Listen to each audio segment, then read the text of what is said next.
स्वागतनगर रोडवरील पार्वती नगरातील महादेव केंगनाळकर यांच्या वीटभट्टी प्रदूषणामुळे नागरिकांचा जीव धोक्यात आलाय। या वीटभट्टीच्या प्रदूषणामुळे लहान मुले, गरोदर महिला तसेच वृद्ध लोकांना हृदयविकाराचे त्रास होत आहेत। तरी संबंधित वीटभट्टी त्वरित बंद करावी अशा आशयाचे निवेदन ऑल इंडिया पॅन्थर सेनेच्या वतीने उपप्रादेशिक कार्यालय प्रदूषण नियंत्रण मंडळ यांना देण्यात आलाय। याबाबत अधिक माहिती पॅन्थर सेनेचे जिल्हा युवा सचिव अजय प्रक्षाळे यांनी दिली।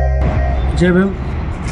मी Ajay Prakshale, all India panther सेना सोलापूर जिल्हा युवा महासचिव। आज उपप्रादेशिक प्रदूषण नियंत्रण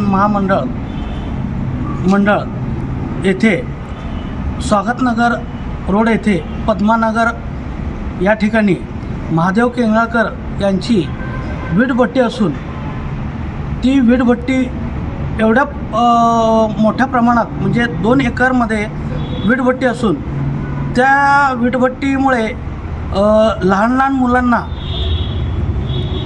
आणि वयोवृद्ध लोकांना आणि गरोदर महिलांना या भट्टीचा भरपूर प्रमाणात हृदयविकाराचा त्रास होत असून ती लवकरात लवकर बंद करण्यात यावी याकरिता आम्ही ऑल इंडिया पॅन्थर सेनेकडून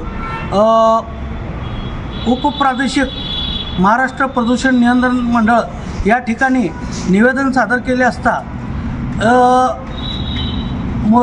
या ठिकाणी अधिकाऱ्यांनी आम्हाला असं आश्वासन दिलेलं आहे की 15 दिवसाच्या आतमध्ये या वीटभट्टीला आम्ही बंद करू।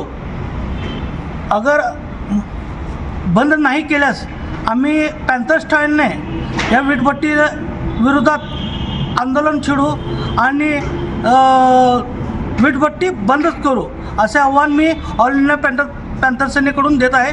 जय भीम, जय भारत।